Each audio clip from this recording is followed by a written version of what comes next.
Cristão gótico de Satã. O que vem a ser isso? Como forma de protesto, eu sempre coloco esses títulos. Sabe por quê? Exemplo. Vocês sabiam que nesse momento, depois que fomos bloqueados pela terceira vez no canal 1, ainda bloqueados injustamente, como sempre, esse canal começou do zero há poucos meses, canal 4. Por isso que está engatinhando, porque já fomos bloqueados 3 vezes e cada vez que somos bloqueados temos que começar do zero. Esse canal 4, o vídeo mais visto é o vídeo sobre o Lula que vai morrer no dia 13, que eu estava falando aqui com meu amigo, irmão nosso aqui, Donizete, que já vai saudar vocês. Vocês estão vendo ele aí agora. Eu estava falando com ele, o pessoal julga pelo título, pela capa, o pessoal vai nos vídeos mais polêmicos. Exemplo. Outro exemplo. Ontem eu fiz um vídeo importantíssimo sobre Lutero, o segundo Constantino. Adivinha qual foi o vídeo mais visto? O da Bíblia original do aplicativo, que eu fiz 2 ontem. Quer dizer, o pessoal viu muito mais da Bíblia original do aplicativo do que o estudo que eu dei ontem, que eu preparei com tanto carinho. Então, infelizmente, o povo continua sendo o mesmo povo que sempre foi. Mesmo fora do sistema, alienado, influenciado, procurando assuntos polêmicos. E, como forma de protesto, eu coloco esse título como forma de esclarecimento, de ensino, de refutação, admoestação. Porque você vem pelo título e já quer ir direto ao assunto, acostumado com os vídeos místicos, conspiracionistas que existem no YouTube fartamente. Canais sobre escatologia, fim dos tempos, ET e lá vai afora. E tudo isso dá muita audiência, porque o povo quer ver essas coisas. Mas a gente não está aqui para isso. Perpassa às vezes, cruza os interesses, porque a gente tem que falar sobre assuntos que também são polêmicos, mas não é nosso foco. Nosso foco é o Evangelho. Hoje, embora o título tenha te atraído, você que está chegando, mas é uma série, é uma série de estudos que estamos fazendo desde segunda-feira sobre Lutero e Calvino, renascentismo e período gótico. Ontem falamos sobre cátedra, essa reforma e contra-reforma fraudulenta, assassinatos envolvendo Lutero e coisas que o sistema não fala, e eu acho que nunca vai falar, embora a internet traga isso à tona. Então, hoje, como última aula sobre esse assunto, cristão gótico de Satã, vocês vão conhecer já já o porquê desse título.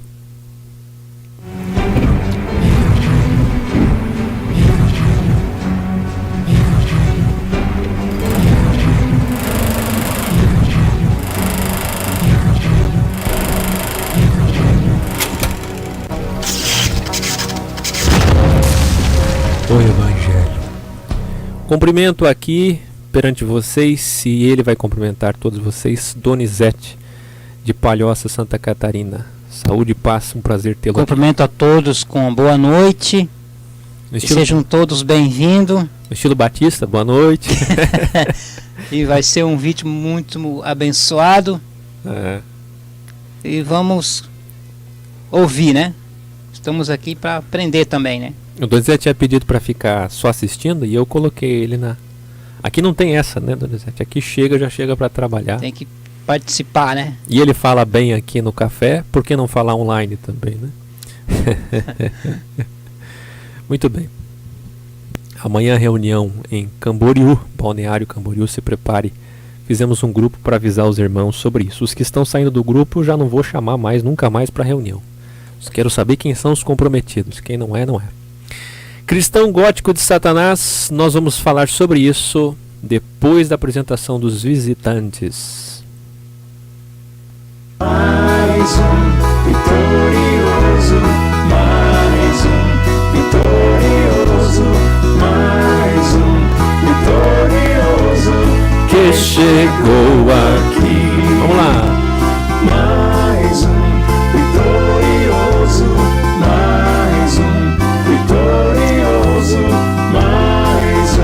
vitorioso, que chegou aqui. Terezinha Vitoriosa de Franca, São Paulo. Ana Lúcia, Salvador, Bahia. Nelson Angelini, filho de São Paulo, capital. Moisés de Barros, Ipumirim, Santa Catarina. Onde é que fica isso? Sabe, dona Zé? Ipumirim, bem-vindo aqui da minha área. Lindomar Nicolau Duarte, Senhor do Bonfim, Bahia. Eliane Aguiar Pereira, Armação dos Búzios, Rio de Janeiro. José Henrique, eu não me arrisco a falar esse sobrenome não, hein? É difícil como o meu. Brasília, Distrito Federal. Rodelso Pires da Rosa, Novo Hamburgo, Rio Grande do Sul. Todos vocês, muito bem-vindos aos novos, primeira vez pelo chat. Essa musiquinha é para vocês cantarem até debaixo d'água do chuveiro. Mais vitorioso, vitorioso, vitorioso, Que chegou aqui. mais um, mais uma. Vitorioso, vitorioso, Que chegou aqui. Sabe que música é essa? É música gregoriana.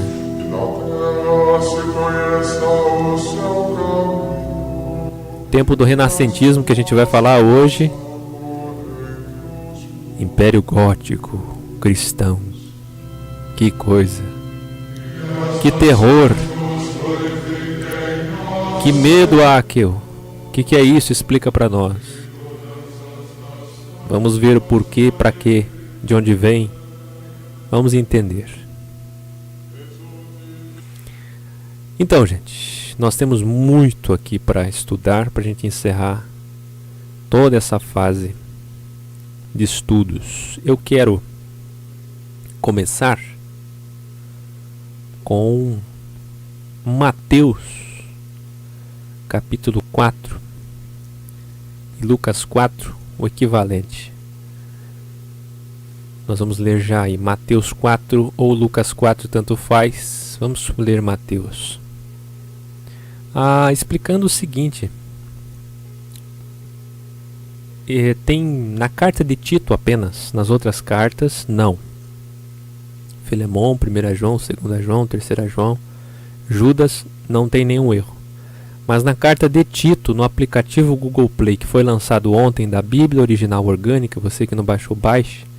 Muitas pessoas estão baixando, avaliando, né, colocando suas resenhas.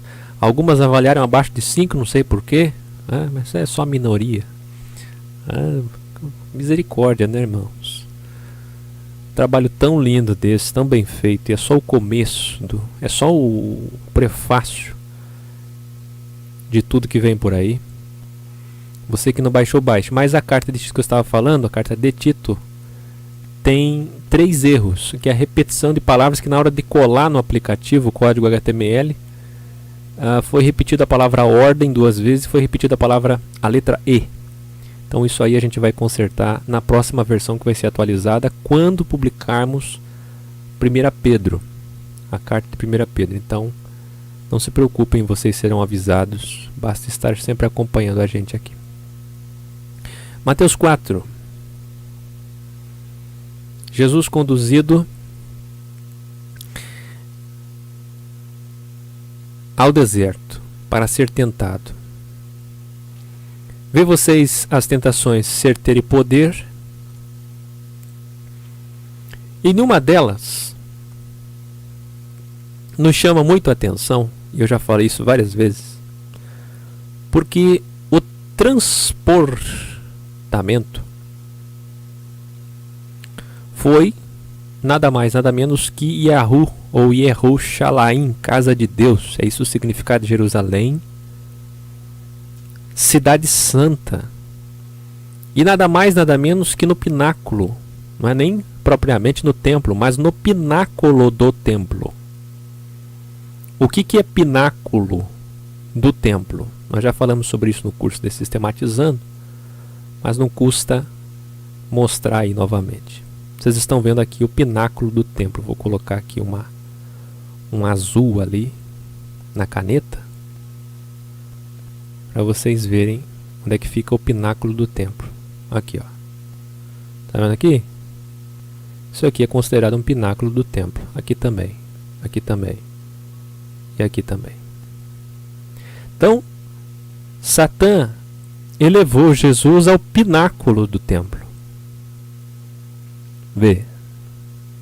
Você acha que o diabo tem o que? Pavor, medo da cidade santa? Ou do templo? Ou do pináculo? Se tu és, ele tem medo de salmo, ele cita o salmo e tenta Jesus. Não, ele não tem medo de salmo. Não adianta colocar o salmo na porta da campanha, nem da ideia mística. E Jesus vence a batalha usando a própria escritura, a expressão que todos deveriam usar hoje, tendo como base o nosso Deus em carne, a expressão está escrito. Como seria bonito e assertivo se todo mundo se pautasse por essa expressão, está escrito. Eu estava falando agora há pouco aqui com o Donizete, que me visita, que o pessoal vive por aquilo que ouviu. Isso é muito peculiar ao sistema. Por aquilo que ouviu, por aquilo que leu, o título, pela capa. Julgam título, julgam capa, julgam aparência. Ou saem reproduzindo o que ouviram, sem averiguar as fontes. A internet está fazendo muito disso, essa avalanche de informações replicadas. E vai se multiplicando, e vai se multiplicando.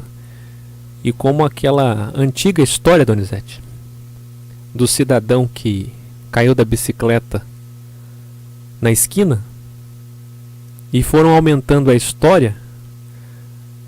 No outro bairro já estavam dizendo que alguém tinha sido atropelado e tinha perdido a cabeça, a perna. E vai aumentando, e vai aumentando. E quando não aumenta, pelo menos se replica uma mentira. E eu vejo hoje a internet, a rede mundial de computadores, como um meio de compartilhamento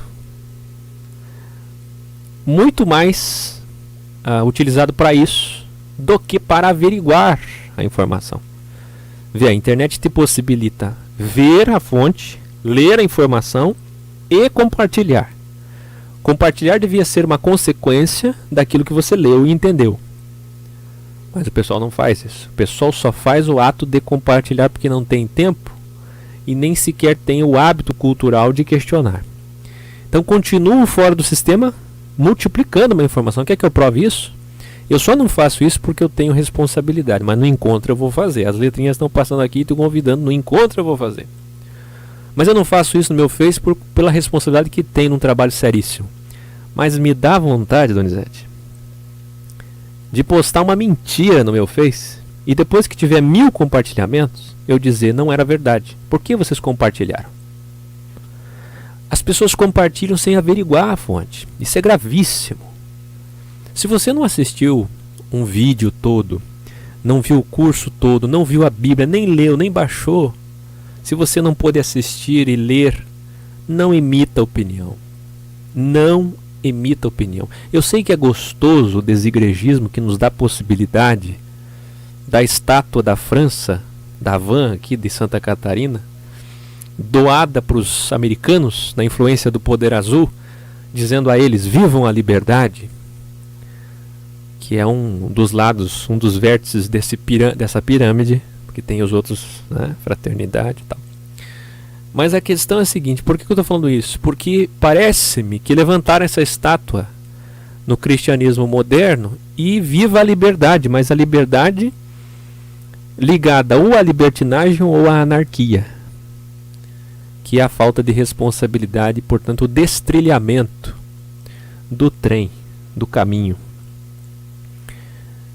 Equilíbrio é o assunto principal da carta de Tito. Você que não baixou o aplicativo, baixe e leia. E o lamentável hoje, assim, o absolutamente lamentável, é que as pessoas estão gritando liberdade, liberdade, como diz até a novela aí, em tempos de crise no Brasil, com esse paralelo. Liberdade, liberdade e nada de responsabilidade. Então saem do sistema, se isolam. E o mais agravante, compartilham matéria sem averiguar fontes e continuam fazendo as mesmas coisas que faziam no sistema. E aí leem na escritura, todos podem falar, e não lê o contexto, continua sem ler o contexto. Saiu do sistema e não lê o contexto. O contexto diz, todos podem falar desde que edifique. Eu não posso falar qualquer coisa. O mesmo texto diz que se eu vou falar uma coisa que não edifica, que eu esteja calado. É isso que está dizendo. Se eu vou falar língua estranha, cale-se. Se eu vou falar coisas, perguntas indecentes que eu posso fazer em casa para o meu marido, no que diz respeito às mulheres de Corinto, cale-se, mulheres. Então vê, é proibido falar laléu, só é permitido falar profetuo, dirigir a mensagem à igreja. Donizete, abrindo para você, e eu vou adentrar no tema passando os slides aqui para a gente encerrar essa série de estudos. Quem não assistiu, inclusive, os vídeos todos de Lutero e Calvino desde o começo, está na lista de reprodução, todos os programas do Evangelho. Donizete, você tem visto isso aí, a gente tem comentado em off, a situação do pessoal que só compartilha e continua sendo enganado mesmo fora do sistema.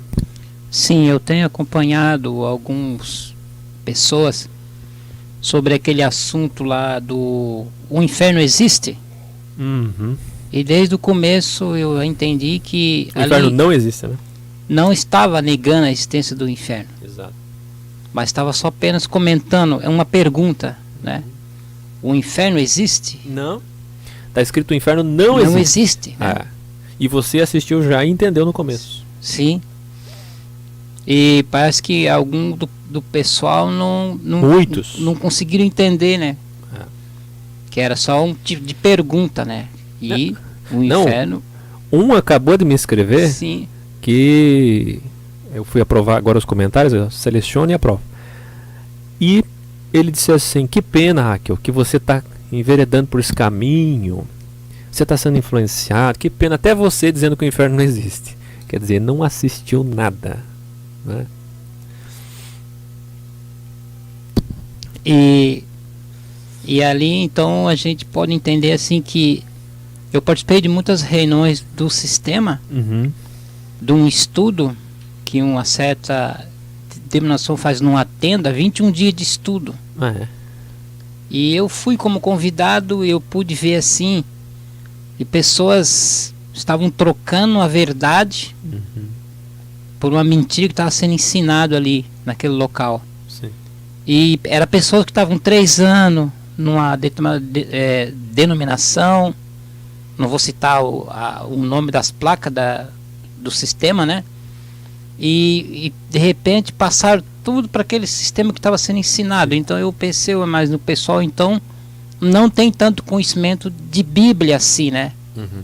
Que olhar o contexto, o texto, para não criar pretexto, né? Uhum. É uma das regras, né? Uhum. E que sempre procurei ler a palavra com equilíbrio, para não ser nem por fanatismo e também não ir para o lado da descrença, né? Uhum. E então eu acho assim que as coisas tem que ser, tudo tem que ser na base do equilíbrio, né? Uhum. Esse aqui é o recado assim que eu dou, um conselho, né? Uhum. Para o pessoal que compartilha os vídeos, né? Que assista o vídeo desde da síntese, né? Daí do A até o ABC todo, no caso, né? Que veja o vídeo todo, né? Não veja a metade e pare de assistir, mas vá até o final para poder ter uma conclusão do que está sendo ensinado ali, né? Esse é o meu recado e agradeço. Ótimo. E se as pessoas seguissem essa forma de agir de Jesus, o Deus em carne, com a sabotação, porque Satanás estava ali sabotando o texto, usurpando, distorcendo, pregando meias verdades, como ele sempre fez. Ele foi criado para isso. E como é que ele foi vencido por nosso Deus? Vencido através do está escrito. As pessoas deviam ter isso. Esses desigrejados que estão se isolando e o pessoal do sistema, ambos não leem a Bíblia. Porque se lessem, como eu estava te dizendo, se lessem a carta de Tito que eu traduzi, ou fizesse comparações de traduções, entenderia absolutamente que estão no caminho errado. Basta ler, ler, fidedignamente, organicamente. Tá? Então eu penso que essa aplicação como referência do Criador de todas as coisas, quando esteve aqui entre nós, vencendo o mal através da expressão está escrito, mas não é só a expressão, é o conhecimento em prática para poder entender e utilizar a expressão. Como é que eu vou dizer está escrito se eu não sei o que vem depois? Eu tenho que conhecer. Alguém vai dizer, irmão Aki, mas eu não tenho essa capacidade. Pois é, exatamente por não ter que as pessoas precisam se reunir com anciões, com pessoas que têm dons, até crescerem, até evoluírem, até amadurecerem, até aprenderem. Porque imagina você, eu falava também com o Donizete, o isolamento das pessoas se elas não têm anciões para exortar, para admoestar. O que será delas? E a carta de Tito é excelente para isso. Eu volto a bater em cima da carta de Tito. Em breve a gente vai fazer vídeos sobre as cartas que foram traduzidas e vai fazer uma lista de reprodução sobre isso. Continuando aqui o tema, então nós lemos Mateus 4, que também é equivalente ao texto de Lucas 4. E agora a gente vai fazer um apanhado rápido sobre história. Rápido. E a gente vai avançar aqui. Vamos lá. Deixa eu compartilhar a tela com vocês aqui, para que vocês acompanhem. Aê!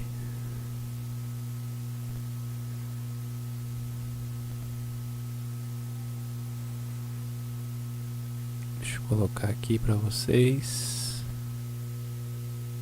Aqui. Olha a situação. Tem que ser assim. Tudo é eu na hora ao vivo, não tem outro jeito. Um dia a gente vai ter aqui jovens que façam isso, para que eu fique concentrado só na minha parte. Cultura medieval. As construções que mais representam o período medieval são as catedrais, os castelos. A igreja nessa época possuía grande influência na vida das pessoas, nas artes e no pensamento. Numa época em que muitas pessoas sabiam ler, a igreja recorria à pintura e à escultura para narrar histórias bíblicas ou comunicar valores religiosos aos fiéis. Não podemos estudá-las desassociadas da arquitetura. Em partes, isso aqui é muito bonito porque é tecido por professores, e é óbvio que os professores falam diretamente a alunos católicos e protestantes de várias religiões, e eles não podem desrespeitar. E inclusive o próprio professor pode ter essa visão. Mas o fato é que qualquer professor descomprometido religiosamente sabe que não é assim.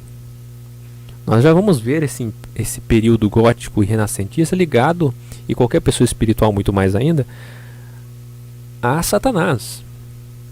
Não tem esse negócio da cultura, do bonitinho, da escultura, da roupa, da linguagem, das letras, da arquitetura gótica. A verdade é que foram tempos, a gente já vai estudar, em que foi colocada em xeque a fé.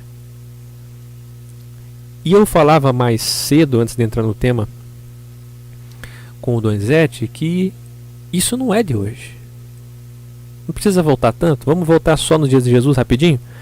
Nos dias de Jesus, Jesus enfrentava os essênios, a cultura essênia, a cultura dos saduceus, questionadores. E que já iam para um ambiente de uma atmosfera de desfé.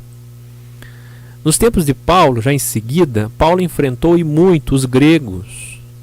Gregos que queriam trazer a sua filosofia para as reuniões. Exemplo disso, por exemplo, são os romanos.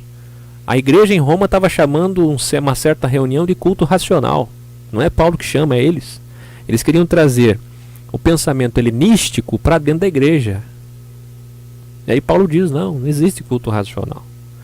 Os gnósticos, mais tarde, queriam trazer os cultos dos anjos, inclusive na igreja de Colosso. Culto aos anjos na igreja. Aí lá vem Paulo novamente, por isso que tem que ter responsáveis, que tem dons, para não deixar entrar essas coisas. Depois dos gnósticos, veio o Império Papal, com Constantino, a política. Depois, na Idade Média, veio o pior, o mitraísmo, né? Aí veio os muitos padres envolvidos em sociedades secretas e em satanismo, mudando trechos da Bíblia, mudando liturgias, tentando fazer com que as liturgias cristãs fossem atreladas a Lúcifer, que é uma outra grande eclosão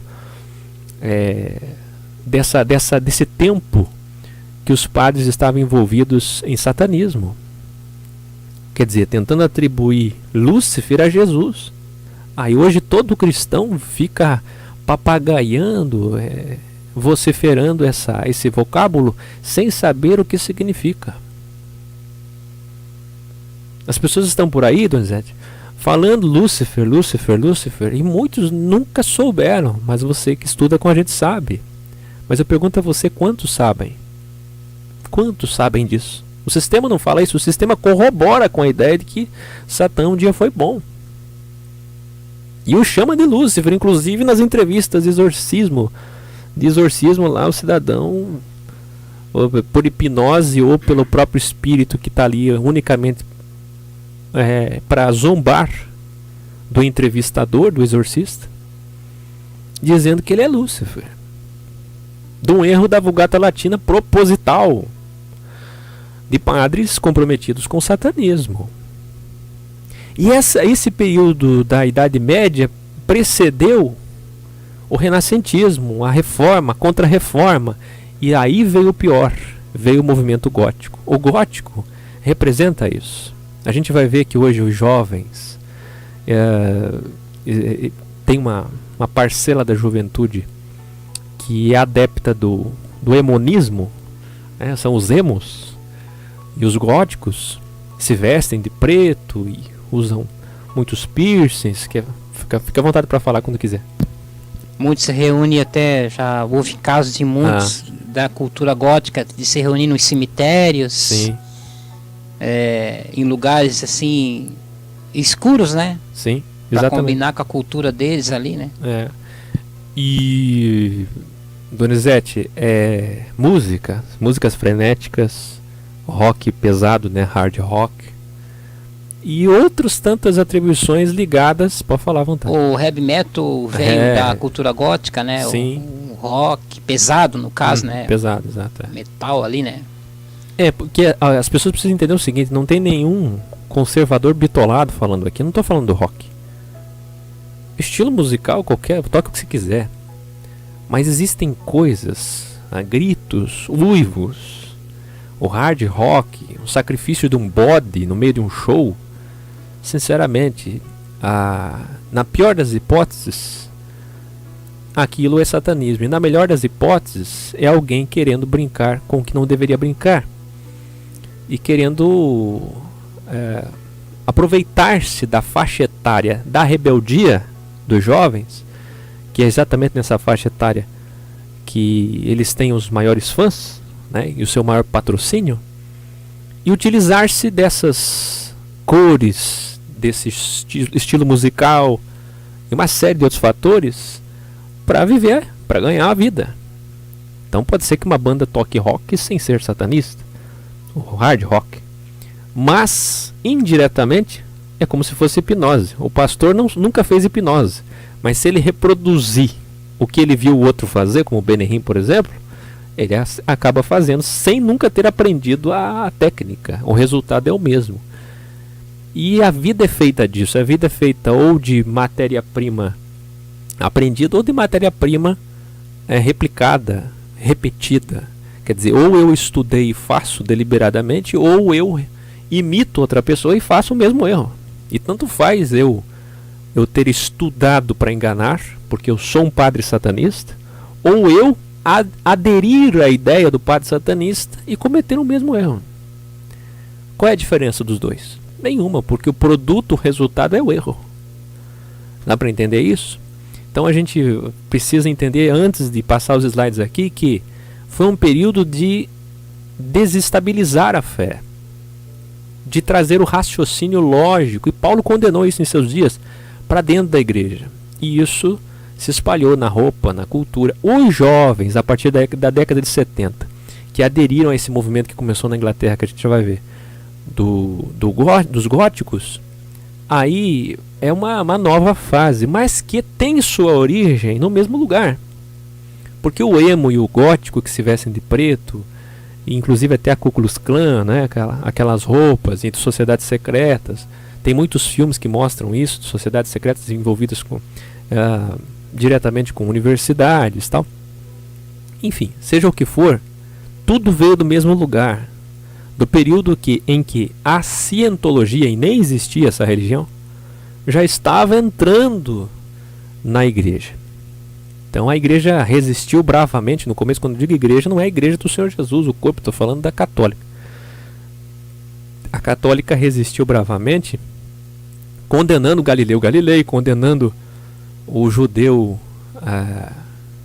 Albert Einstein, condenando físicos e tantos cientistas, e depois de um tempo de muita... voltaram atrás.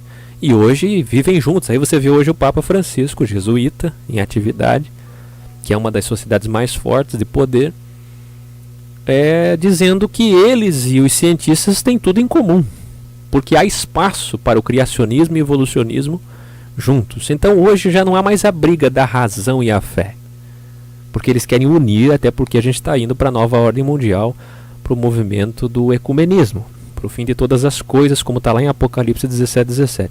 Mas nessa época aqui começou isso, e isso tudo influência de padres envolvidos, tanto do protestantismo, que até então não tinha pastor, era padre protestante, e principalmente padres católicos, todos eles comprometidos com o satanismo.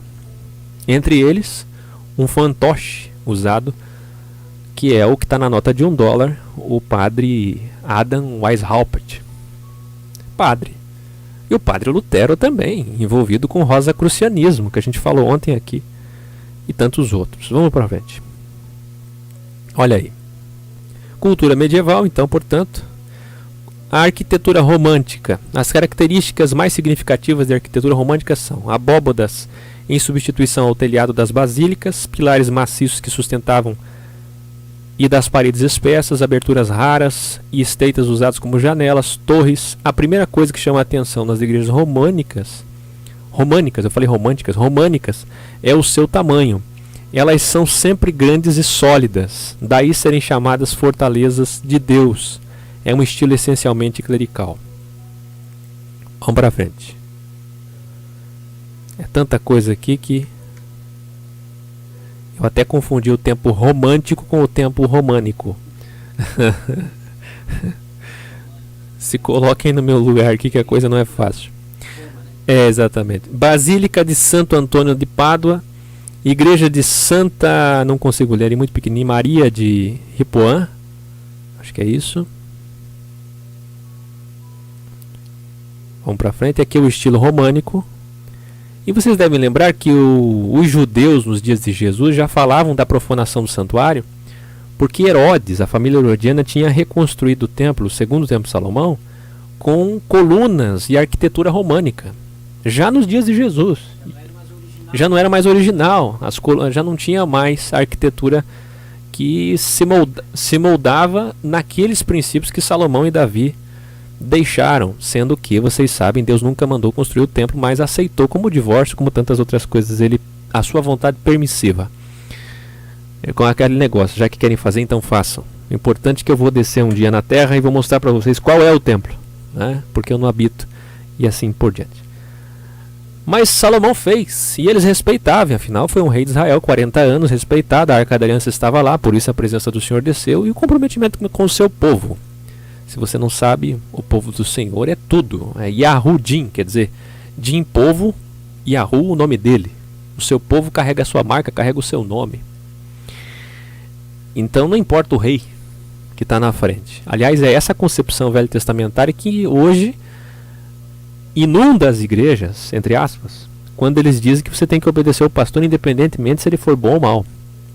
Porque se ele for mal ou for bom, Deus está com o seu povo, está com a sua igreja. E é essa ideia velho-testamentária que existe hoje, inclusive faz o Malafaia gritar na sua pregação frenética igual hard rock, quando ele grita lá dizendo que é para obedecer os pastores, mesmo que eles sejam ladrões, porque senão virá maldição para a sua vida, porque eles são os ungidos do Senhor. Então é essa ideia que veio dos tempos de Saúl, de Davi, cobertura espiritual. E essa ideia ligada ou ao sacerdócio levítico, ou à monarquia de Saúl, de Davi e de Salomão, é que domina, respalda, alimenta o sistema protestante hoje. Isso tudo é equívoco. 2 Coríntios 3 fala que tudo isso é letra, morreu. Letra morta, e letra que mata, inclusive, porque se você trouxer essa letra para o teu grupo, né, que você diz que é a igreja, a eclésia, você está matando, sufocando o espírito que dá vida, que é o que está dizendo em 2 Coríntios 3, o espírito dá vida, mas a letra mata. E quando você traz o sacerdócio levítico, que já é obsoleto, e que nunca foi para a igreja, não é nem questão de não é mais, nunca foi. Uma coisa é não é mais, outra coisa é nunca foi.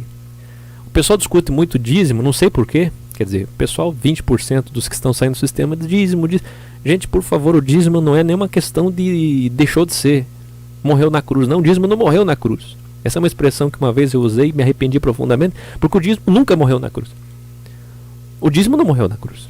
O dízimo nunca foi. É diferente. A igreja, a eclésia, a congregação de gentios nunca teve macela, nunca teve dízimo. E por que a gente está abordando tudo isso? Para você entender que nesse período a ciência, o raciocínio, o logismo, a lógica, o logos, a filosofia, que Paulo tanto condenou e tratou tudo isso como lixo, estava entrando dentro. E nos dias de Jesus isso já aconteceu. O romanismo já tinha entrado. E depois, nos tempos de Paulo, de novo. E agora, nós estamos falando em 1500 anos depois, olha aí, o estilo românico de novo. Aí, os castelos, as catedrais, os desenhos, as pinturas. Aí veio até que, enfim, a arquitetura gótica. O que vem a ser isso? Vamos entender. Pelos slides, a arquitetura expressa a grandiosidade, a crença na existência de um Deus que vive em plano superior. Tudo se volta para o alto, projetando-se na direção do céu, como se vê nas pontas agulhadas das torres de algumas igrejas góticas. Que veio, não é daqui, gente, isso aqui veio lá do pináculo do templo que Jesus foi levado. E que Satanás conhece muito bem de pináculo, né? A rosácea é um elemento arquitetônico muito característico do estilo gótico que está presente em quase todos os templos construídos entre os séculos 12 a 14. Outros elementos característicos da arquitetura gótica são os arcos góticos ou ogivais e os vitrais coloridíssimos que filtram a luminosidade para o interior da igreja. Esses vitrais, a maioria deles tem pirâmides com olho em cima do tempo do iluminismo, né, ligados ao conhecimento egípcio, babilônico, assírio, medo-persa, greco-romano, e toda essa sopa de culturas, esse caldo cultural, é que alimenta os estudiosos das sociedades secretas. Pois bem, eles que existam, devem existir mesmo, porque o mundo tem espaço para qualquer um. Pessoas que buscam poder. Agora a igreja não tem nada a ver com isso. A igreja não tem nada a ver com isso. O evangelho não tem nada a ver com isso. Mas é claro, se você tem uma instituição que veio a partir de Constantino e que tem filiais e templos construídos no mundo inteiro, católica mãe, protestantes filhas, você vai ter tudo que o mundo oferece. Então é normal que as coisas do mundo, que o período que o mundo passa, atravessa, influencie e deixe suas marcas.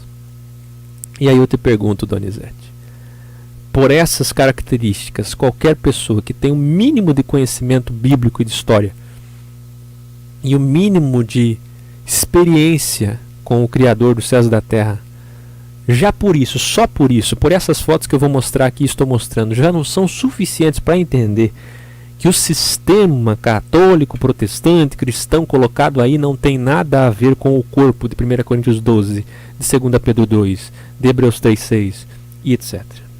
Etc. Não tem nada a ver. Então, Não tudo é? sobre a mesma árvore, né? Tudo, pois é. Não é o que o corpo de Jesus Cristo, Donizete, tem a ver com o templocentrismo,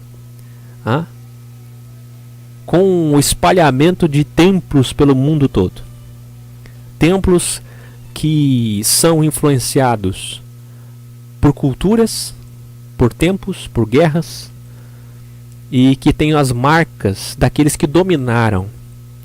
Quer dizer, nós vimos Constantino, nós vemos Lutero, que é o segundo Constantino, agora nós estamos vendo do século XII em diante, principalmente durante a Reforma Protestante, as marcas que deixou a arquitetura, a influência gótica. Estilo gótico, vocês estão vendo aí, ó, essas catedrais são muito conhecidas de vocês. Vocês devem ver essas rosas, esses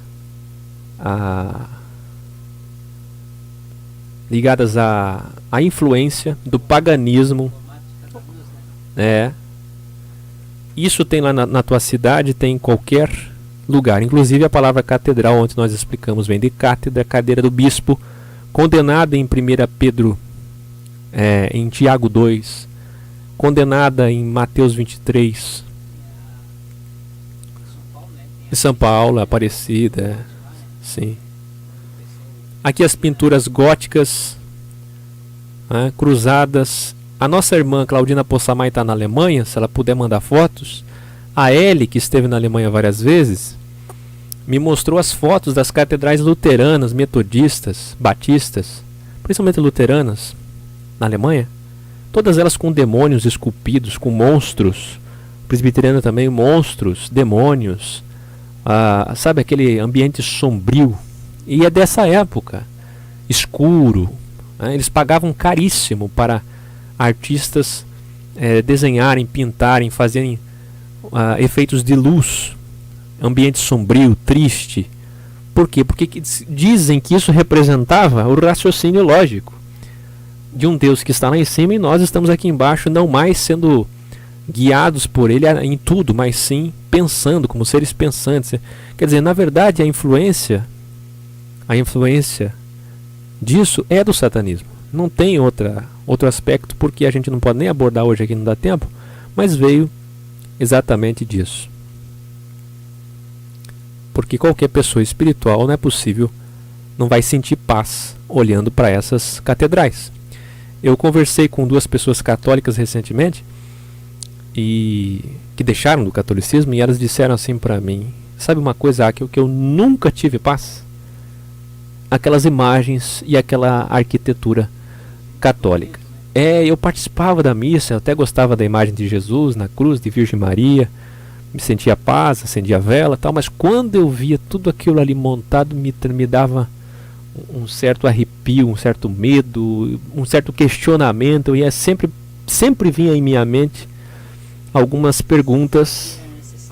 Será que é necessário tudo aquilo? Será que Deus está aqui mesmo? Ou precisava disso? Ou por que fizeram isso?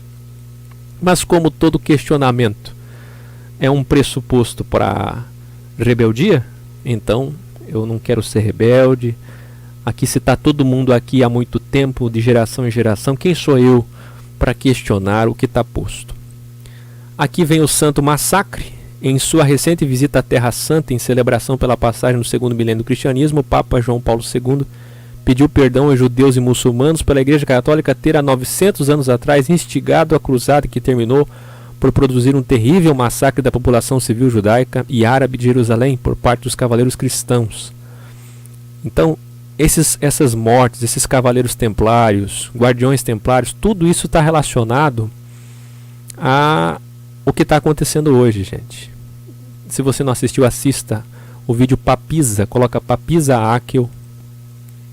Você pode colocar também Terceira Guerra Mundial, o Filho de Jesus que vem aí, a Nova Ordem Mundial, Código da Vinci, do Dan Brown, enfim, tudo isso aí, Anjos e Demônios. Eu estou falando aqui em satanismo, alguém pode estar achando que eu estou exagerando? De forma nenhuma, quem me conhece sabe do equilíbrio que eu tenho. Basta que você assista o próprio vídeo do Dan Brown, que é a sequência da série Código da Vinci, o segundo filme, que é o Anjos e Demônios. E você vai ver exatamente isso. O império demoníaco dentro do catolicismo. E quem denuncia isso são os próprios maçons que estão ali dentro. E não só maçons, guardiões templários, rosacrucianos, pessoal ligado ao movimento conservador Opus Dei, jesuítas, enfim. São vários braços de poder. E o nosso foco é evangelho. O nosso foco é falar sobre a história, tendo um pouquinho de cultura para entender como tudo isso se deu. E quem sabe agora, vendo essas coisas, não desperta em você aquilo que já deveria ter sido despertado, sabe, da pregação ousada de denodo de Estevão em Atos 7, que culminou na sua morte, quando ele disse: Deus não habita em templos feitos. Como que Deus pode habitar nesses templos? E o pináculo não é novidade, essas arquiteturas românicas não são novidade, né? Todos esses períodos que atingiram, e eu até me confundi aqui com romantismo, mas românico, romantismo que seja, Idade Média, Reforma e Contra-Reforma, gnósticos, essênios, mitraísmo, todas as fases não podem deixar marcas físicas. Toda a fisicalidade acabou. Basta que você leia Hebreus todo. Leia o livro aos Hebreus, que eu pretendo traduzir em breve para a gente ter um conhecimento mais aperfeiçoado disso. Mais um data show aqui. Mais um, melhor dizendo, um slide. Rapidinho aqui do meu lado, vocês estão vendo aí a professora Caroline. Tem muitos estudos sobre a arte românica. É muito importante conhecer isso aqui. Olha aí. A gente vê aqui várias imagens dessa época. Então tudo que você vê hoje no catolicismo e no protestantismo com essas características na escultura, nas letras, tudo isso veio dessa era da influência satânica, não é? Ou esse período sombrio. Inclusive, tem mais, a gente não vai ter tempo aqui de estudar, mas o obelisco, né? As cúpulas que vieram das sociedades secretas, influência pagã. O desenho da Santíssima Trindade, das pirâmides em mosaico em muitas catedrais. Se você é católico, procure no Google, você vai ver várias paróquias com... Aqui no Brasil tem várias, com mosaico nas janelas de pirâmides. Você nunca se questionou por quê, para quê? Né? Muitas Assembleias de Deus presbiterianas com esses símbolos, com a cúpula, com o sol, com as estrelas. Você vai pegar Estevão em Atos 7, ele está dizendo o seguinte, que os judeus adoraram a estrela do deus Renfã, adoraram Moloque. Os judeus, povo do Senhor, menina dos olhos do Senhor, sua noiva, sua primeira noiva, já envolvida, sujando suas vestes com o paganismo, sempre foi assim. E a igreja... A serpente, Sim. Sempre o povo buscou bezerros, né? Bezerros para fazer. E aqui é muito mais que isso. Aqui você vê, por exemplo, a pirâmide, a cúpula ali, ó. Tudo isso tem um significado. A cúpula é o órgão sexual feminino, o obelisco é o órgão sexual masculino, que juntos dão origem ao Cristo cósmico. Quer dizer, tudo isso é influência do satanismo. Também. E a gente vai vendo aqui. Eu sei que muita gente vai me criticar, achar que eu sou, não o pessoal que está fora, mas algumas vertentes de pessoas que estudam muito sobre isso e acham que tudo isso é só cultura. É cultura no sentido de conhecer. Agora, você ver isso daqui como normal é porque você não teve experiência com Deus. É só você ver o povo do Senhor, Israel. Israel foi proibido de qualquer tipo de fisicalidade. Israel sempre foi refutado, protegido por Deus e severamente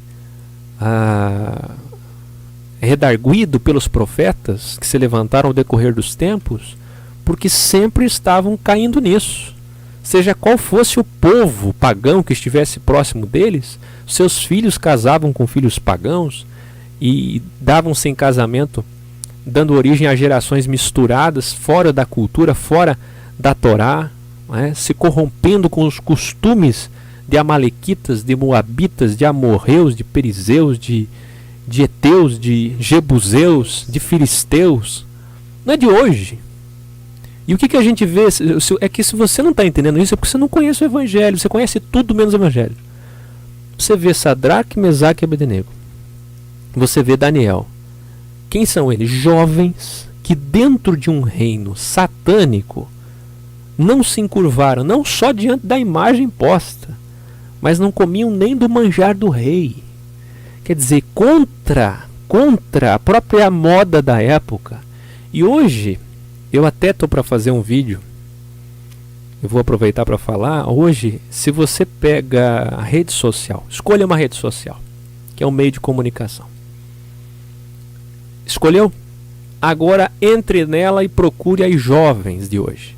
Está na moda agora as jovens usarem um piercing no nariz, que não tem nenhum problema, né?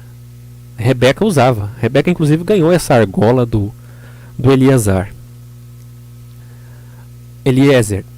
Mas acontece o seguinte: não é o problema a argola, o problema é a moda, que mostra que você não tem opinião própria. Então, se a bota cruzada nas pernas até a altura do joelho está na moda, você vai num shopping, 80, 90% das jovens estão todas com aquela bota. Se a mini saia tal está na moda, 80%, 90% daquele modelo estão todas elas. E agora você vê, eu estava vendo na rede social, eu fiquei escandalizado. De 7 em cada 10 meninas, todas com o piercing aqui. Eu pensei, o que é isso? Vê como o povo vai com a maré do paganismo regida por aquele que ainda detém o poder deste mundo, que é Satã. Satã foi feito por Deus para testar os homens. Ele é o cachorrinho de Deus. Mas isso não inviabiliza o seu propósito. O propósito de levar aqueles que optam pelo mal. E o objetivo dele é exatamente isso. É condenar pessoas por sua alienação, por sua tolice. E o que a gente vê nessa geração, embora nós temos muitos jovens hoje críticos, que questionam, isso é muito bom, saindo do sistema, mas a gente tem em sua maioria jovens que vão indo, como sempre foram. E na contramão, aqueles jovens que estamos falando, Sadraque, Mesaque, Abednego, Daniel, dentro daquele reino, Donizete, eles tinham o seu próprio costume de se vestir, de falar, sua linguagem, sua comida. Vê, o Império Medo-Persa Romano e o Império Grego tinham um costume de, eu até falei isso na reunião em Santa Catarina aqui, de flatular. Para quem não sabe o que é flatular, procura no dicionário. Flatular nas mesas e darem risadas. Ficavam flatulando. Aí alguém vai dizer, qual o problema disso? Não está na Bíblia? Como que não está na Bíblia? Os povos pagãos faziam isso. Flatula e dá risada. E brinca. Piadas imorais. Isso tudo nunca esteve entre o povo de Israel. E quando esteve, o Senhor levantou seus profetas para condenar. Porque são costumes pagãos. A moral, a ética, a palavra nova que veio do grego também, seja lá como for, os princípios, a Torá, a vontade de Deus, o Evangelho, todas essas palavras dizem uma mesma coisa. Dizem uma mesma coisa. Essa é a diferença do povo do Senhor. O povo do Senhor tem prazer nas coisas do Senhor. E se você vê tudo isso aqui que você está vendo e não lhe causa nenhum repúdio ou pelo menos questionamento, quer dizer, você consegue passar na frente de uma catedral dessa, ou pior, entrar dentro dela e ver exatamente esses desenhos todos, essas figuras, essa época, e não lhe faz mal nenhum, não lhe dá nenhum questionamento, não lhe causa, é porque você não conhece o Evangelho de Jesus. Você conhece o Jesus da religião, como nós conhecemos Buda, como nós conhecemos Maomé, equivalentes.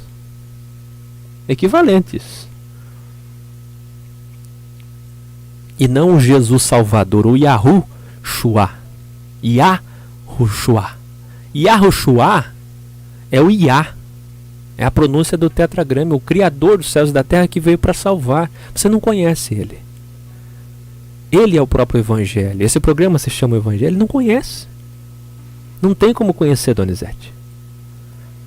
E o que a gente vê são 100 e tantos milhões de católicos frequentando missas com essas figuras, protestantes frequentando esses templos com abóbodas, com obeliscos, com pirâmides, com cúpulas, com sóis, com luas, com estrelas, com colunas, e achando tudo isso absolutamente normal.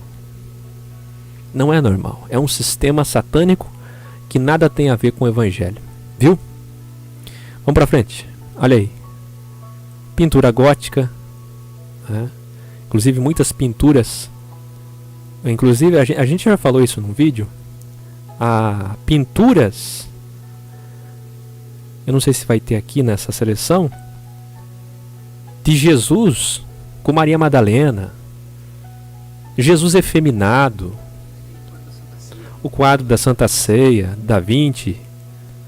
As imagens que o pessoal acha que é de Jesus e no fim não é de Jesus. O pessoal acha que a imagem de Maria Madalena, no fim o pintor pintou a amante dele. Tem tudo isso, basta você estudar. As roupas, a música, a linguagem, as letras, tudo influenciadas por esse período, o período do renascentismo. Depois também a gente já até estudou iluminismo também. E agora, por fim, nós vamos se debruçar nos últimos textos aqui, para encerrar. Basta que a gente vá em qualquer enciclopédia e a gente procure um pouquinho. Eu procurei em 3, mas no fim eu acabo sempre caindo na mesma, porque eu acho que ela explica melhor. Vamos ver aqui.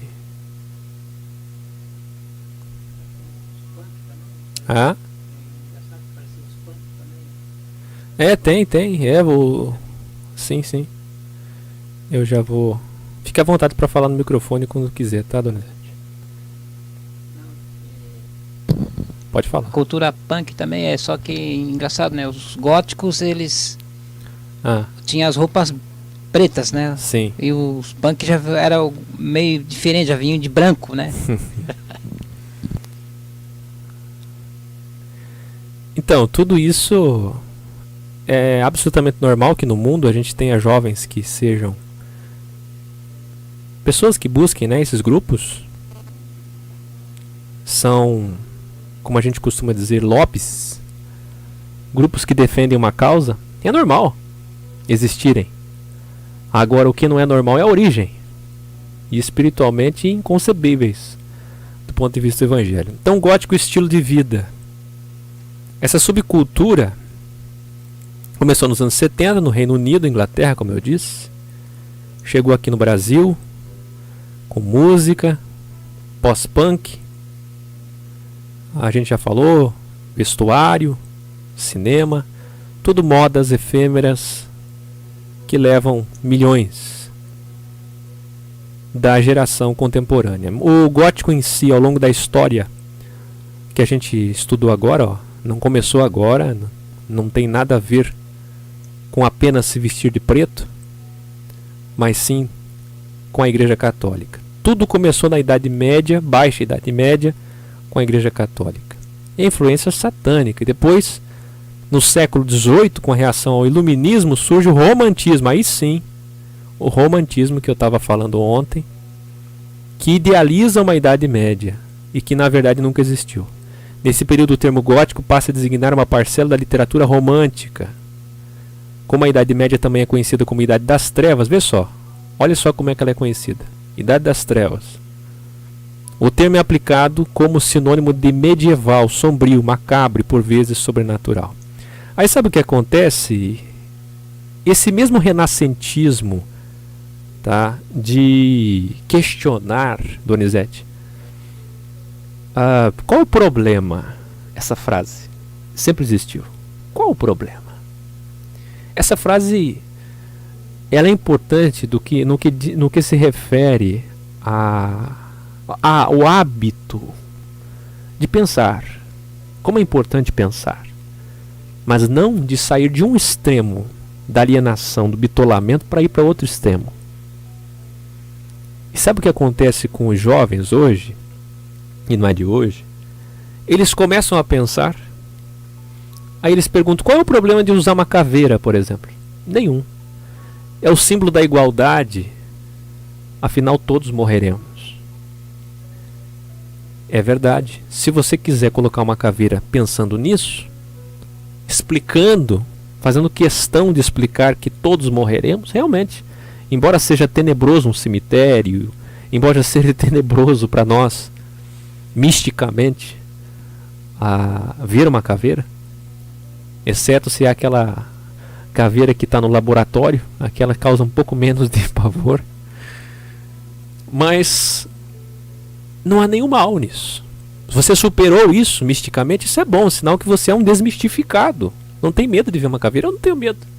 Agora, o salvo, volto a dizer, o salvo, o membro do corpo, o que está pegado às coisas da luz e não da luz do iluminismo, que é uma luz fraca de Lúcifer,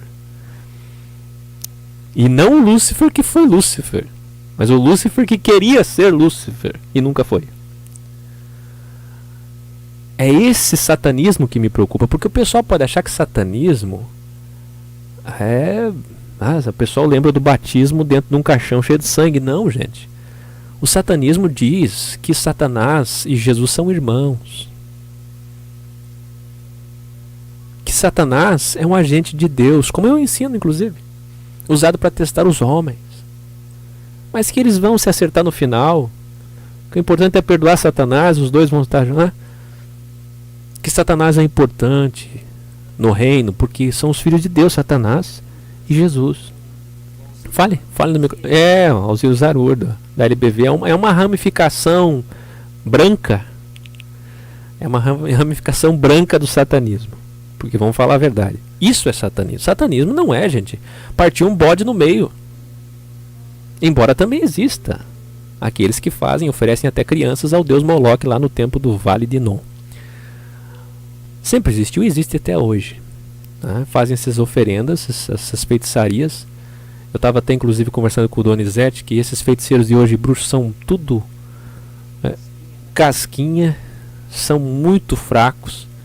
Bons eram aqueles feiticeiros do começo, há 4, 5 mil anos atrás, que transformavam cajados em serpentes. Aqueles eram bons, curavam as pessoas como os curandeiros fazem hoje. E são técnicas no livro de Enoque que os filhos de Deus, o pessoal está pedindo tanto para eu falar dos filhos de Deus, os filhos de Deus ensinaram os homens essas técnicas de feitiçaria, de simpatia que hoje você faz e a coisa acontece. E existe esse meio espiritual, essa conexão. O que eu quero dizer é, não há nenhum problema em usar caveira. Estou usando com ela como um exemplo de tantas coisas. De usar roupa preta, eu amo. Deus criou o preto, Deus criou as trevas, Deus criou a imensidão. A galáxia é mais preta, mais escura do que clara. O que ilumina a galáxia... O buraco negro, por exemplo. Recentemente os físicos disseram que existem milhões de buracos negros na galáxia, ao contrário do que se pensava que eram poucos. Não há nenhum problema nisso. O misticismo tolo de achar que Deus está nas coisas claras. Não, gente, não, por favor, o assunto é sério. O que eu estou falando é o salvo, a cultura do salvo, os costumes do salvo, a moral do salvo, a ética do salvo, os princípios de vida são diferentes. Isso nós temos as 14, 15 recomendações de Êxodo 20. Nós temos o Evangelho da doutrina dos apóstolos, deixado pelas cartas, por Atos 15. Nós temos as referências, os heróis da fé, para nos pautarmos. Nós temos Jesus, que deixou o Evangelho do Reino e que tem lições extraordinárias para a nossa vida. Mas nada, nem na Bíblia, nessa compilação, nós temos explicitamente detalhes do costume, exceto os 613 preceitos do Talmud Gospel. Talmud Gospel não, o Gospel também puxou, mas ela começou lá atrás. O Talmud de Levítico, de Deuteronômio, que o próprio Deus fez essa constituição para que o seu povo, que é um povo difícil de dura serviço, se organizasse e se protegesse, e que muitas vezes transgrediu. E ele fez exatamente com o propósito de dificultar, para que seja sombra, para que seja aio, e para que ele provasse que nenhum homem conseguiria cumprir. Mas pode falar à vontade, a hora que você quiser. Deuteronômio 22:5, né? Ali começa as leis, né? Os preceitos, né? Que já começa no dízimo ali. Mas assim, os preceitos, embora hoje eles não sejam prática de absolutamente nada, nunca foram para a igreja, nossa eclésia, nunca foram, mas eles contêm a essência de Deus. E não é nem nos preceitos que encontramos os costumes, mas é no linguajar, é na diferença dos povos. O que eu quero dizer é que se você estudar como viviam os impérios romanos, a família herodiana nos dias de Jesus, César, Tito Domiciano, Calígula, homem asqueroso, demoníaco, e o próprio Constantino, seu pai, tanta gente, Lutero, que a gente viu aqui, a vida deles, a cultura deles, absolutamente pagã, absolutamente imoral. Então, esses princípios não estão detalhadamente escritos. Você está entendendo? Você não vai encontrar na Bíblia que é proibido usar uma caveira. Mas isso está intrínseco dentro daquele que é salvo. Quer usar para explicar essa questão da igualdade? Use à vontade. Mas quando você entender o Evangelho, quando o Evangelho tomar conta de você, dominar teu ser, a tua vida, quando você estiver olhando para a cruz como a serpente levantada no deserto e só nela a salvação, quando você fizer isso, você verdadeiramente vai, sem que haja um ancião do seu lado, com a Bíblia, mas nem a Bíblia, ela própria, vai fazer esse trabalho tão importante dentro de você. Eu penso que é nesse sentido que Paulo está falando, 2 Coríntios 3, Donizete, quando ele fala que o Espírito vivifica, e a gente fica tentando entender esse abstracismo, o Espírito, que eu já fiz até um vídeo, o Espírito não é místico. O que vem a ser o Espírito? Ora, o Espírito é o oposto da lei, porque a letra mata, mas o Espírito vivifica. Então qual é esse oposto? O oposto é que quando você se entrega ao Evangelho, que o véu cai, que você se converte ao Senhor, que você vai de glória em glória. O que é de glória em glória, 2 Coríntios 3? Quer dizer, você está sendo cada vez mais iluminado. Aquilo que você não entendia, cada vez mais você vai entendendo. De glória em glória significa que os teus olhos vão se abrir cada vez mais. E que é o que está na sequência, 2 Coríntios 4, que diz: o Deus desse século, que é o sistema de todas as coisas do mundo que eu tenho ensinado, cegou o entendimento. Quer dizer, na cegueira há o que? A escuridão. E a luz do Evangelho ilumina. Inclusive 2 Coríntios 4 fala do Evangelho encoberto e o Evangelho descoberto. O Evangelho da graça de graça, que é o próprio Jesus revelado, ele é isso, ele é a descoberta das coisas, que é o que a gente está fazendo aqui no processo de sistematizar, desteologizar, desmistificar. Você descobre a verdade. Mas o que se prega aí no sistema é o encobertamento de verdades, é o véu posto. E quando você ainda está na religião, você conhece Jesus religioso. Um Jesus de religião, um Jesus que está na vitrine do mosaico, que está numa imagem de escultura, que está numa cruz pendurado, ou que foi apresentado a você por um pregador gritante, né? Frenético. Então você não conhece a pessoa de Jesus para viver essa experiência de glória em glória. Eu acho importante destacar isso antes da gente encerrar. E aqui a gente vai ver, ó, vocês estão vendo aí, toda essa cultura é importante conhecer. Esse momento que representa o obscuro, o sombrio, olha só, o desvinculamento do sentido original do termo gótico, do alemão e do inglês, foi usada através dos séculos sobre vários significados. E às vezes sem ligação alguma. Por exemplo, no século V, um povo germânico conhecido como godo invadiu o Império Romano do Ocidente, levando à queda do Império. Desde então, o termo godo evoluiu para gótico. Aqui já não tem nada a ver com esse que a gente ressalta. Aqui no Brasil, nós temos o que a gente estava falando, a partir da década de 80, o pós-punk, né? E os jovens, que a gente já vai ver, que começaram a se vestir de preto e entre outras coisas. Vamos direto ao assunto aqui para a gente encerrar. Olha aí, né? Só que o que acontece? O problema, gente, é que a maioria dos fundadores, o jovem que se veste de preto, que talvez esse daqui que está aqui representado pela enciclopédia, olha aí, ele faz isso porque é levado por seu momento etário de rebeldia e encontra nisso uma forma de expressar o que está dentro de si. Hã? É, pode ficar à vontade para falar. Só que o problema é o mentor. Quem definitivamente está comandando esses movimentos? A quem eles oferecem? E aqui a gente vai ver, inclusive eu estou lendo aqui simplesmente nada mais do que enciclopédia, ó. Wiccas, feitiçaria, pagãos, satânicos, sociedade secreta, tá? Crucifixo invertido. Quer dizer, o problema não é o jovem, mas é quem está por trás disso, que é puro satanismo. E esse movimento de hoje, que hoje enfraqueceu, mas ainda existe, de 80 para cá, veio da onde? Veio dessa mesma experiência, do emo, do gótico, que é o quê? Sombrio, escuro, triste, né? Rebeldia, lógica, razão, questionar Deus, questionar as coisas e entender o mundo por essa perspectiva.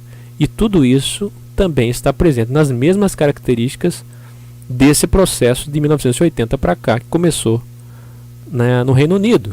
O que eu quero dizer? É a mesma coisa, embora alguém diga que um movimento não tem nada a ver com o outro, é tudo a mesma coisa. Inclusive, incrível, né? Começa na Inglaterra, como sempre, ou na Alemanha, ou na Inglaterra, ou na França. E o que é a Inglaterra? Uma nação protestante anglicana. Como a gente falou ontem, e o mais paradoxal é que nós estudamos essa semana que a rainha anglicana mandou matar camponeses, mandou matar bruxos. Os protestantes mataram muitos bruxos, mataram muitos feiticeiros, como os prefeitos evangélicos fazem aí, destruindo centros de terreiro.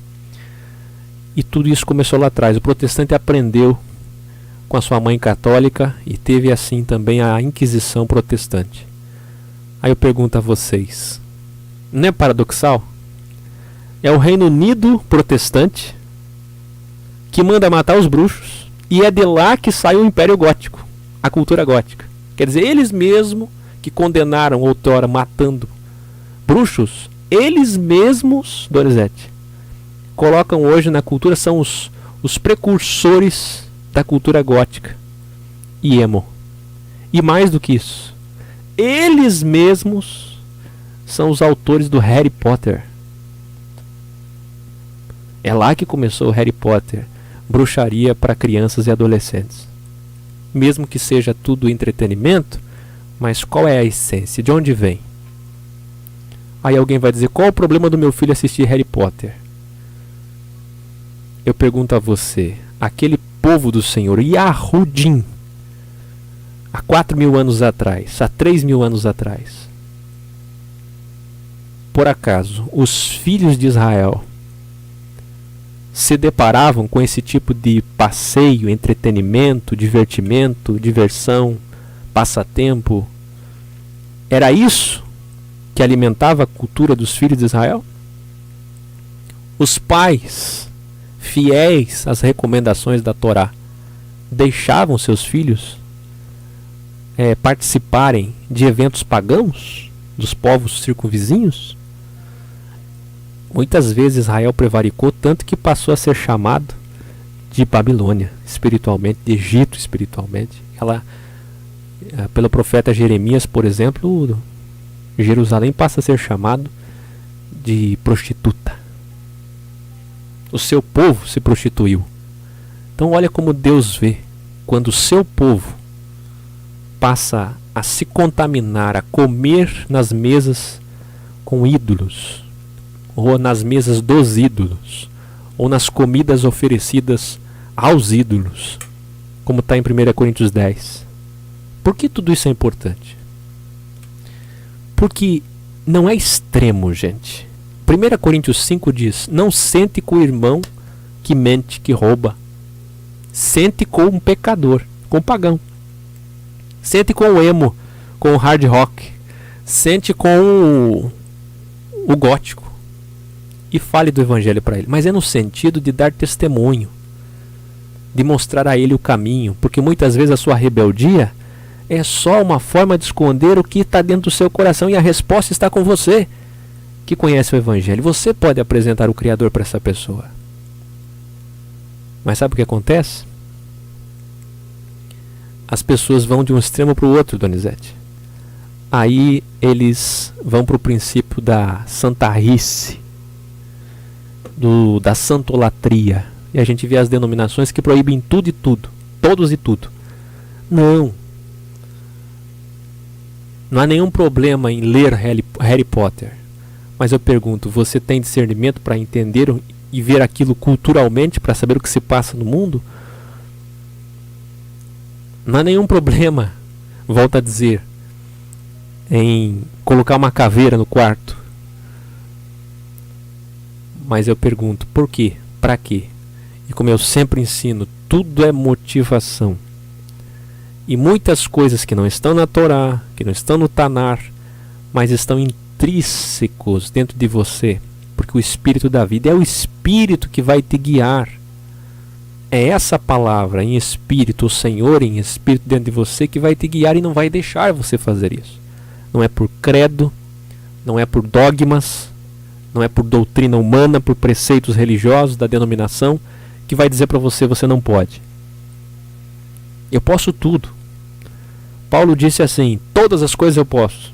E disse de novo, em Tito, inclusive, que eu estava traduzindo, ele disse o seguinte: as coisas são impuras para aqueles que têm elas como impuras. Porque se os teus olhos forem maus, ele está repetindo, na verdade, em outras palavras, o que Jesus falou: os teus olhos forem maus, tudo é mal. Na verdade, o mal para mim não é nada. O pessoal passa longe da macumbaria na esquina, que nunca foi macumbaria, porque macumba é reco-reco. Mas qual é o medo daquele trabalho feito? Da Umbanda, geralmente. Medo do quê? É óbvio que você não vai lá comer o que está ali e nem chutar o que está ali, como muitos fazem. Já vi isso aí. Vi no Rio de Janeiro, inclusive. Mas, não, gente. Mas você não tem que ter medo daquilo. Do nome na boca do sapo.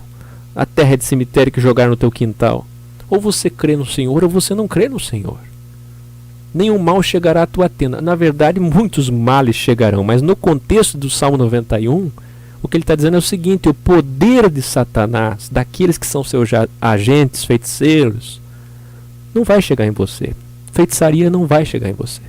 Vão chegar males da vida, porque a vida é feita de aflições. Mas se alguém fizer mal a você, no sentido do sacrifício, paganismo, bruxaria, feitiçaria, não, nada disso pode atingir você.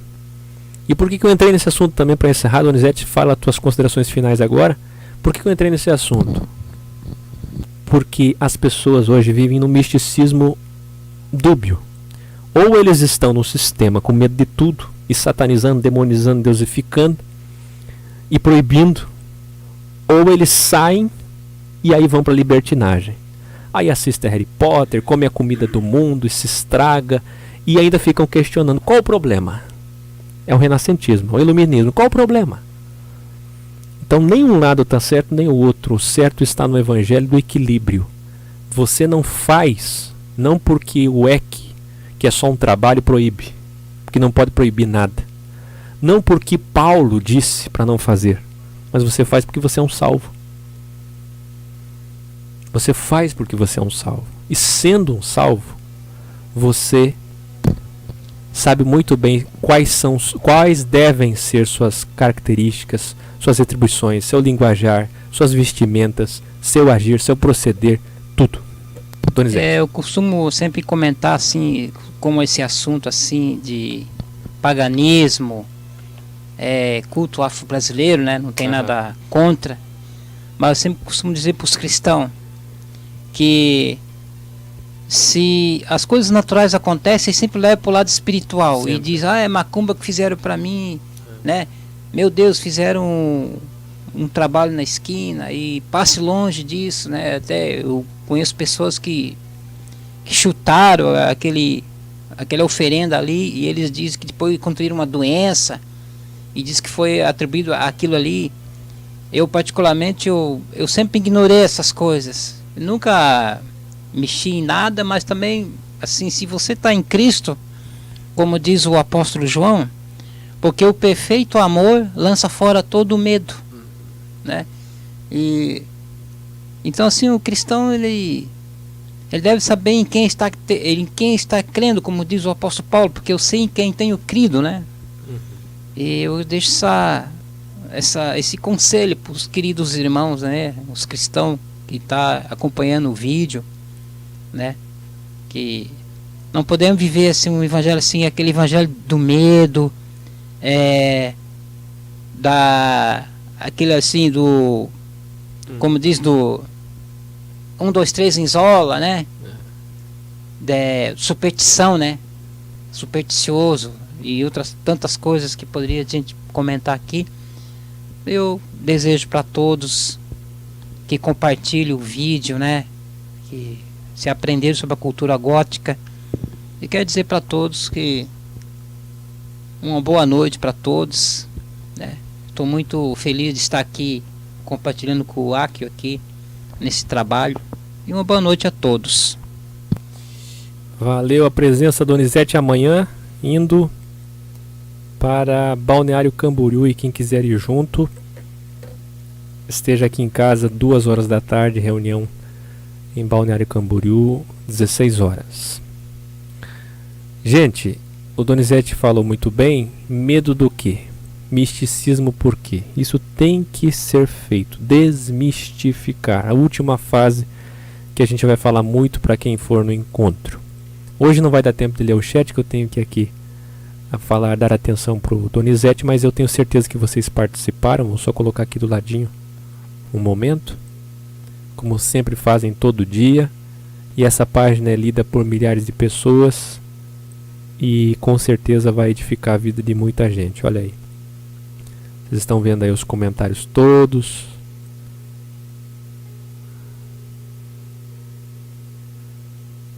Interessado em assuntos polêmicos, o Anderson Souza: nada tem a ver por elas serem alienadas, como você denomina, mas simplesmente o interesse de estar por dentro de assuntos triviais que percorrem nosso dia a dia. E penso que sempre é bom o fato de terem pessoas cada vez mais e não continua.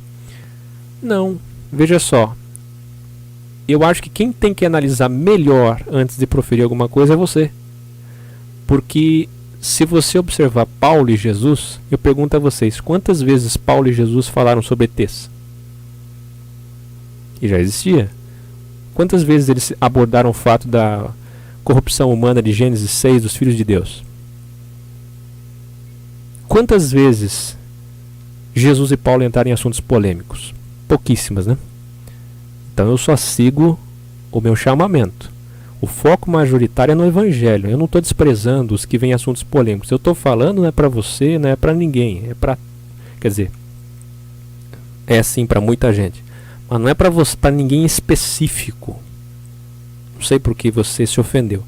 Eu estou falando porque está demais. Eu tenho dados, eu tenho pesquisas. Se eu fizer hoje um vídeo aqui sobre Evangelho e amor, ele não tem 10% da audiência e dos comentários do outro. Ontem eu vi.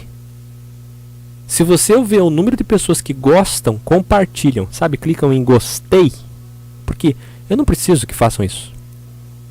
Mas a gente vê, é pesquisa. Clicar, comentar e compartilhar. A gente vê os dados. Uma semana depois, a gente tem os dados mais consolidados. É fato. O pessoal gosta de polêmica. Isso é lamentável. Isso, inclusive, entre os que estão saindo fora do sistema. Vai ver os canais. Você pensa o quê? Meu canal foi bloqueado 3 vezes. E eu tô aqui no canal 4 recomeçando. Se esse canal aqui, que luta pelo evangelho, tivesse aqui videocacetadas, tivesse mulheres nuas, ele tinha 1 milhão de inscritos já. Você está entendendo? Mas isso é pagão. Agora vamos falar entre a igreja. Sabe o que acontece entre a igreja? Se esse canal, eu sei do que eu estou falando, é minha área da vida secular. Se esse canal aqui tivesse vídeos voltados para essas questões polêmicas, sabe, o ET, maçonaria, misticismo, obscurantismo, iluminismo. O que o pessoal faz o quê? Eles põem lá uma sequência de vídeos, tem muitos canais assim. Começa hoje. Aí põe a musiquinha de fundo, assustadora, edita lá, vídeo de 3, 4, 5 minutos, direto ao ponto, com um monte de mentiras, sem fonte, sem estudo, sem conhecimento do evangelho, mas tem 70 mil inscritos. Mas tem 500 mil inscritos. Por quê? Isso é a prova que o povo do Senhor, muitos desses não são, mas se dizem, o povo do Senhor é tão alienado quanto o mundo. Eu estou falando mentira? Olha isso aí. Inclusive essa semana, eu falei com o Donizete, essa semana a gente vai fazer um vídeo sobre multidões. Eu estava falando com o Donizete sobre multidões. Vocês vão ver um estudo sobre multidões. Vocês acham que multidões seguiam Jesus? Vocês acham que multidões seguiam Paulo? Grande engano. De 12 mil que seguia ele, seguia por quê? Ressuscitou um morto, curou 2 leprosos, um coxo saltou, pulou, andou perfeitamente, sendo que era coxo desde sempre. As pessoas vinham, eram atraídas. Se eu fizer isso no centro de Florianópolis, se você fizer isso no centro de qualquer cidade, daqui a pouco, meu amigo, centenas e centenas de pessoas e até milhares estarão em volta de você. Eu pergunto a vocês, isso representa a multidão de salvos? Ou representa os cadáveres que sempre estão atrás, os abutres, melhor dizendo, que sempre estão atrás de cadáveres? A multidão de abutres. Jesus fez isso porque era o seu trabalho. Ele veio para dar sinais e provar que ele era o Messias, depois Filho de Deus, e se revelou o próprio Eu Sou. Mas as multidões seguem apenas isso. São 10 leprosos, fica um. São 70 discípulos, ficam 11, porque um trai. Dá para entender que o povo não fica, o povo só vem atraído por isso. É isso que eu estou falando, e você devia ter entendido. Esse é o programa Evangelho que volta amanhã e todo dia, ao vivo, com temas importantes. Amanhã não. Amanhã reunião em Balneário Camboriú, não vai dar para fazer o vídeo, por isso que eu estou fazendo hoje.